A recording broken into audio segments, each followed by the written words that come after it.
Okay, hello dear friends, good morning, such a beautiful, beautiful morning. This is quite to my surprise. So I came to the library, and this library, Utah City Library, Salt Lake City Library, has something quite special. They have these art prints, and huge art prints.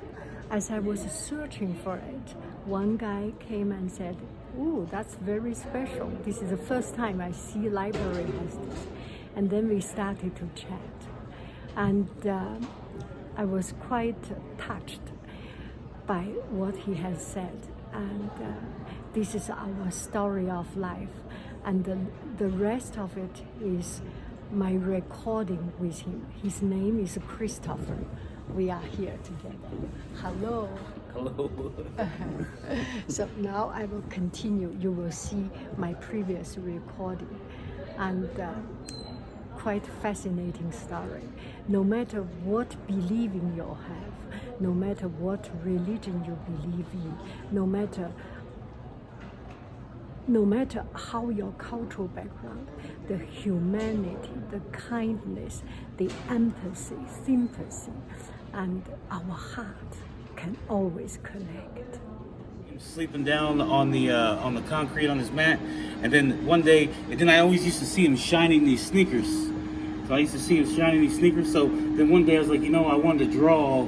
I sketched him from memory, and it looks just like him. And then this guy in the background, this guy was always sleeping. He always had this blanket wrapped around and leaning against some lockers.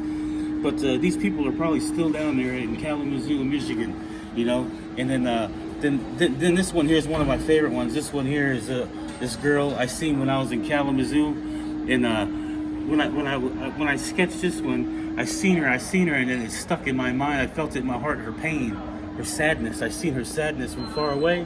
So what I did is I sketched it from memory. It just when I seen that the Lord was calling to her, God was calling to her, but she didn't realize that, because the sadness that she was feeling. I seen it and I felt it in my heart, so it just burned the image in my mind. So I just sketched it later, and then I just sketched a lot of these. I sketched from memory, and these are all people that I sketched from the way. And then I started illustrating the Bible too, like just some of these sketches. This is like Noah's Ark, inside Noah's Ark, and these images just came to me, so I just started sketching them. This is all 8 people in Noah's Ark, So I just started sketching, and I never did finish it. But these are some oil paintings I want to do. Eventually I want to turn them into oil paintings. So, and then I got like David and Goliath here, just a sketch, And then I got the caravan going through Egypt, pointing at the Star of David. So I said, but these are just, and this one's my favorite one here. This is what I'm raising money for. Is I want to paint this here. This is the Last Supper.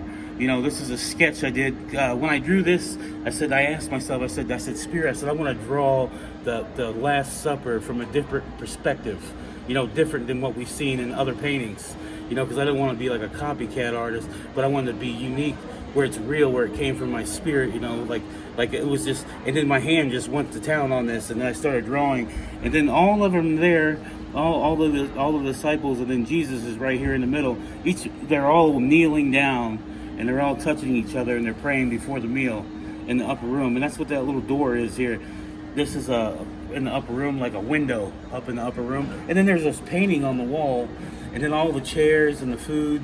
And then we know that people helped set up for the upper room. So that's what's going on here. And then And that one is color pencil? Oh, the other one's color pencil, yeah. I was working with color pencil, but you did this color? with color pencil, yeah.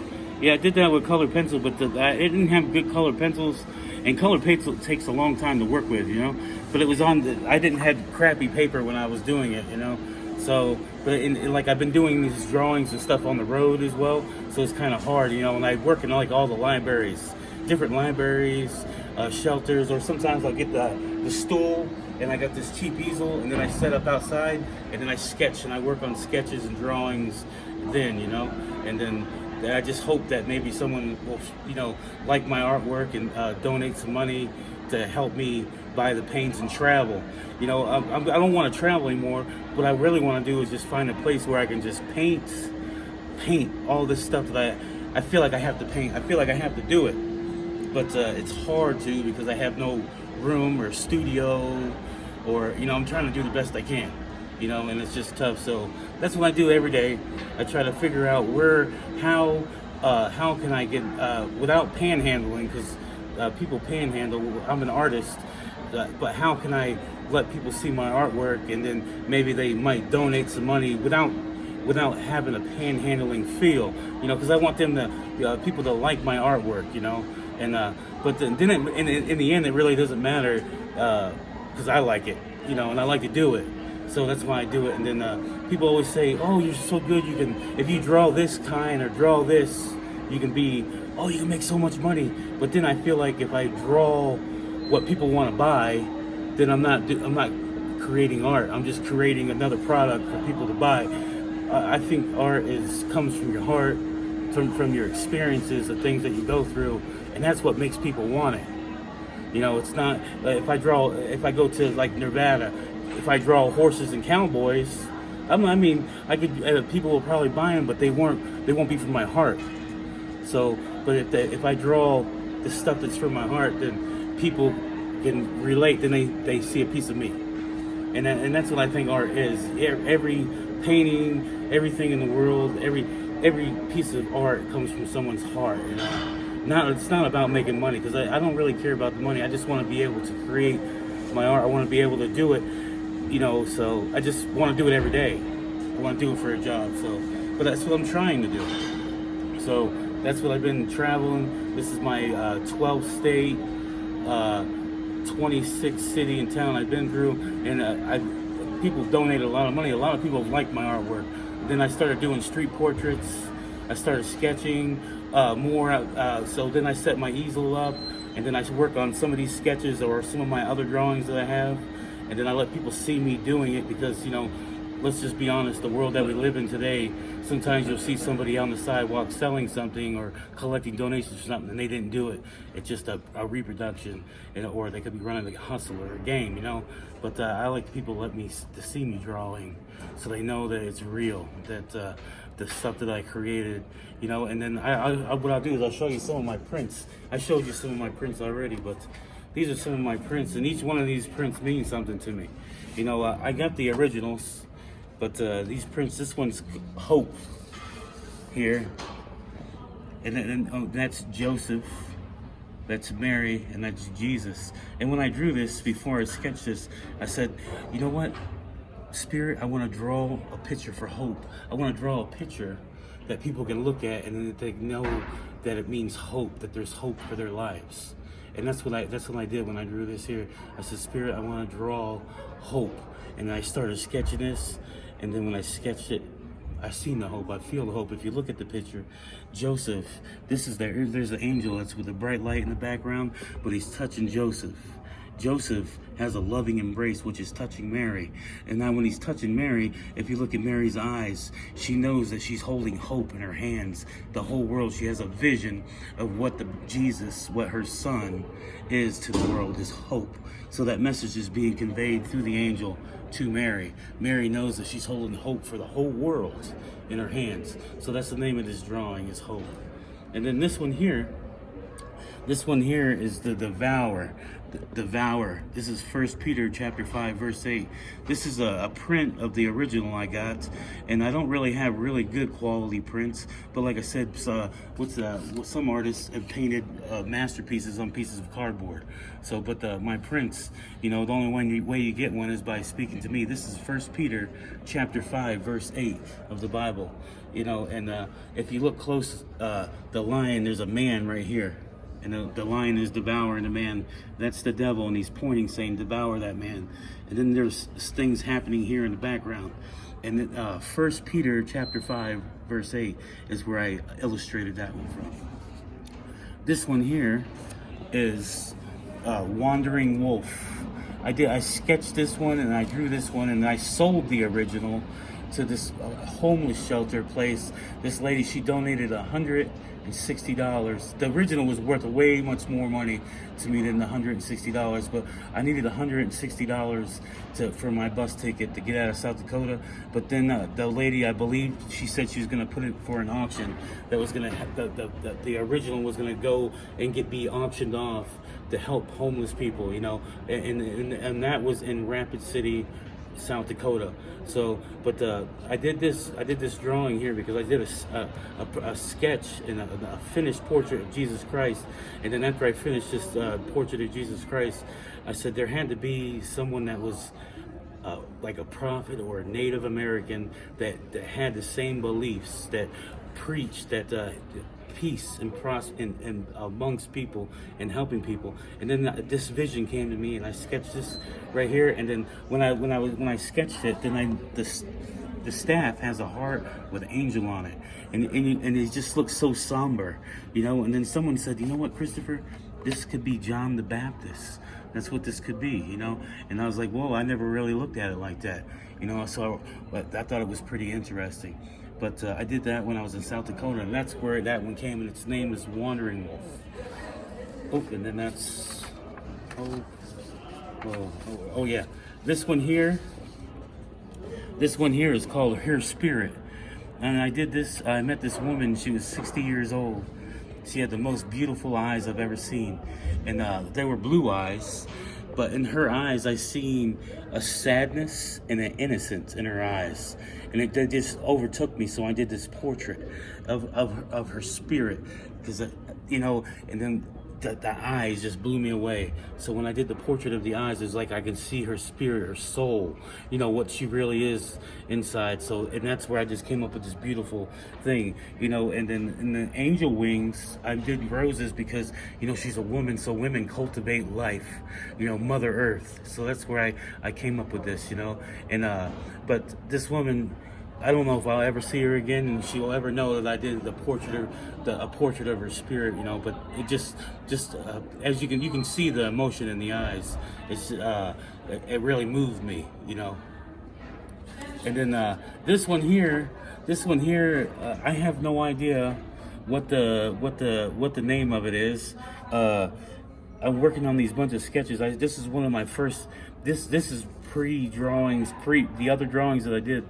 This one I did way before all the other ones, and it was almost finished. But I put it on the side so I could start working on these other ones. And then, but this one here, I just said, I remember when I went to draw it, I just said I wanted to draw what it was like when Jesus was preaching, you know, or speaking in public, what it was like for him. And then I started sketching the scene, and then I have this Roman soldier in the background, and then I believe this is Mary and this is Martha, because a lot of the other depictions and a lot of the other sketches and drawings I did, it's kind of scares me. It's similarities that I draw this when I draw the person, that each picture looks like Mary, or it looks like the person, no matter how many times I draw in different ways. And I was like, it's amazing to me, you know. It's like, so that's how I know these what the people are in the drawings, you know. And I don't know. When did you start doing the painting? Oh, these sketches, you know. When I started sketching, I always drew my whole life. Oh, this is Mary. This is Mary, Jesus' mother, and that's Mary Magdalene there. And there's Jesus down here at the bottom. This one here, this one's after this one. This one here, I did this one when I said, I want to know what true love is. What is love? What is love? What is love? You know, Jesus loved us so much that he gave us our life. But what is the love of a woman? The woman of a mother. That's true. That's real love right there. That's unconditional love. That's how Jesus wanted us all to love. And then when I looked at just the somber look that she's there, she's just, her heart, I don't know. It was I don't know. I was just when I drew this, it was just it was amazing how it came about, you know. And that's what happened. And all these sketches, they came about in my life. I was struggling, and then I had no purpose in my life. And I was always an artist, but I could never really could draw hands. I could never really draw whole bodies. I drew a lot of different skeletons, tattoo art and stuff, but I never really drew like forms so they were perfectly proportioned, And I was like, and then when I went and searched for my purpose, and then I found God, the Lord, when I accepted Him into my heart, when I forgave myself for all my shame and my guilt, all my hate and all my anger I had towards other people and resentment from things that happened to me, when I just gave that up over to the Lord, I felt like I was liberated, like it changed my life. And then, when I was praying to the Lord, I said, when I said, what do you want me to do? What is my purpose in life? And then I had a thought come in my mind. It wasn't a voice. It was my own thought. It came to me as a thought, not as a voice. But it said, Christopher, don't worry. When you find your purpose in life, you will be consumed by it. So, and then my artwork just took off, pow, like a firecracker. And I thought that was my purpose. But then, no, my talent is a tool for my purpose. My purpose is to let people know that they can change, that there is hope, that you can forgive yourself, you can forgive other people, and you can be liberated from your shame and your guilt, and you can live a life that has purpose, and purpose, if you think about it, most of our purpose is by helping other people. No matter what we do, we help people. I help people all the time, And I'm not going to go into details about how I help people, but I've helped people. And the people that I've helped know I've helped them. And people have helped me, But there's no need for me to explain the ways that I help, But all I know is I try to convey it through my artwork. And I just have all these different ideas. I have all these things and illustrations that I want to do. And I eventually want to move to murals. Because all the cities and all the states that I've been in, I've seen walls, I've seen murals, people's work, and I just feel compelled to do murals, but I want to do them for free, but not for free, but I don't want to put my name on it, but I want the message to be real. I want people to see, to look at it, and it just, the message, even if they don't get it right then, but some subliminally somehow that they know that there's hope for their lives. But there's hope no matter what we go through, what kind of trials and tribulations. Money doesn't mean anything. Money's just a tool. That's all that money is. Money doesn't mean anything. Your neighbor means everything.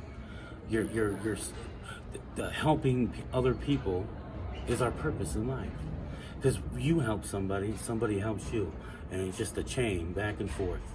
And that's how it works, and then, but we use our talents. Everybody has a talent, I like to think that I'm an artist, I consider myself an artist, but other people, there's other artists, writers, musicians, photographers, people that make all kinds of, and I want, one day I hope to find like-minded people such as myself, that have changed their life, that have given up things, made sacrifices in their life, and just turned their life over to a higher power, and turned their lives over to change, and then from change to transformation. And that's what I'm trying to do now. I'm trying to transform myself. I've made changes, and I always tell people when I'm on the corner or wherever I'm talking to, and they say, oh yeah, change is good. I said, well, yes, change is good. Like I always use this as an example, your living room. If you have a couch in your living room and it's been in the same spot for 10 years and you move it to the other side of the room and you rearrange your furniture, that's change. But if you take all that furniture and you throw it away and you buy brand new furniture and you paint the walls, that's transformation. So first we change, then we transform, and then because that's the only way I believe. Because one day this guy brought me to tears one day on one of the corners I was at, and he said, Christopher, he says, what you're doing, you've been called, but what you're doing, the Lord wants you to live a life, Christopher. That's what this guy told me. He says, the Lord wants you to live your life. You have to transform your life. Because now that you've made the changes and you've made sacrifices, it's time for the transformation, because then people will see where you came from and then where you went and how you're still the same person. And I was like, well, at first it didn't make sense. And he kept saying to me over and over again, and he said it about 30 times during our conversation. We must have talked for about 2 hours, this guy. But he kept telling me, do not trespass in the future. Do not go visit the past unless you have help. Live in the moment every day. And that's where we can do the Lord's work. We can't do the Lord's work in the future. No one knows the future. And we can't do the Lord's work in the past because it's already done. All we can do is live in the moment every day. And that's what, hopefully I can convey that message in my artwork. I have a bunch of different ideas and illustrations, and that's all I want to do. I just want to paint, and I want to help people. And if I can put both of them together, that would be awesome. It would make me the happiest I've ever been. I'm the happiest I've ever been right now in my whole life.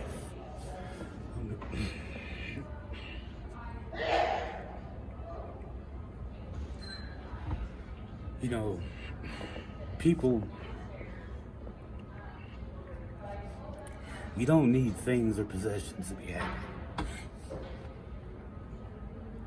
All you need is that liberation from our shame, our guilt, and all the things that we just need we need to forgive.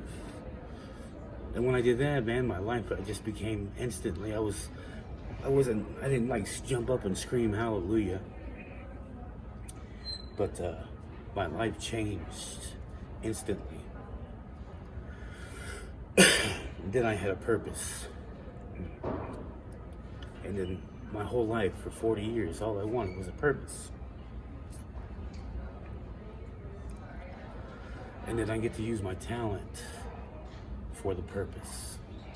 Because we all have our talents. And that's where we all have things that we were born with. And sometimes they get pushed back and people say that we're not good enough and all this.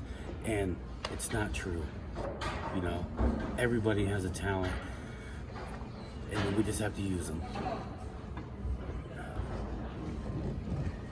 Where is that, your paper, your email or something? Do I? Yeah, I don't really, I just opened up an email. I've been doing all this with no phone. I've been traveling all this time. It's been very hard, but I did it bare bones. And I had a phone, but I said, you know what? I'm gonna do this with no phone or nothing. I just did this strictly with the Lord helping me. And then I just, for my art, I did it with my heart. I did it with everything. I was like, I believed in myself. I never believed in myself before,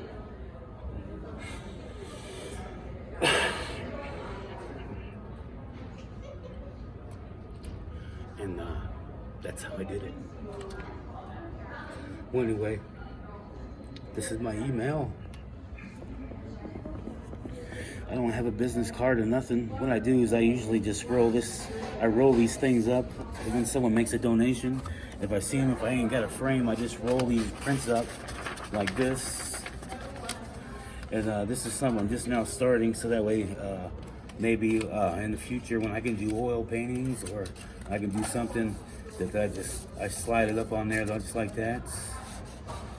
And usually I write thank you for your donation, or I put a smiley face or something on there. But then, so that way it's protected and they can put it in a frame, and then maybe they'll email me back, and that way when I do some oil paintings or whatever, I can let them know that I have more artwork coming out, or but I just like all the states that I've been through, all the people that I talked to, man, I met so many nice people. I got a stack of business cards like this of people I met, phone numbers, it's just, I made a lot of contacts, different kinds of people, different walks of life. In every place I've been, because of what I look like, or because I'm carrying a backpack, or because I'm carrying a stool.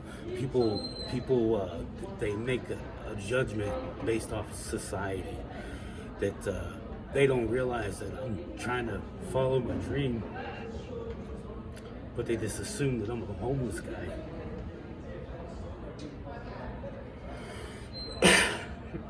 And that I'm automatically a homeless guy on drugs.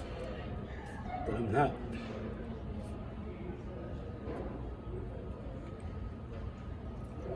And that gets a little discouraging at times, you know.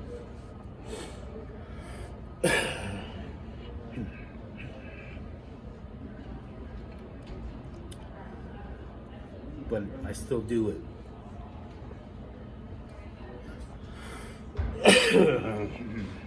And people say, "Oh, you got such a talent. You can make money." And people like, "Oh, you can." But then I try to tell them it's not about the money.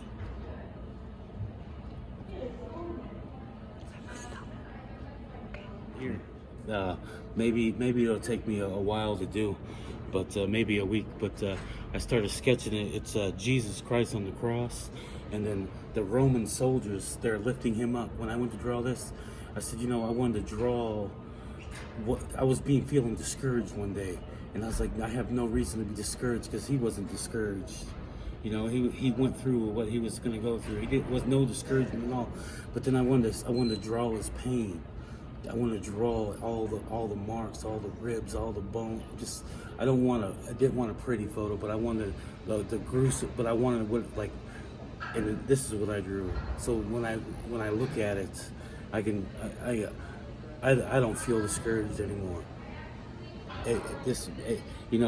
When I do finish it, it's just a sketch.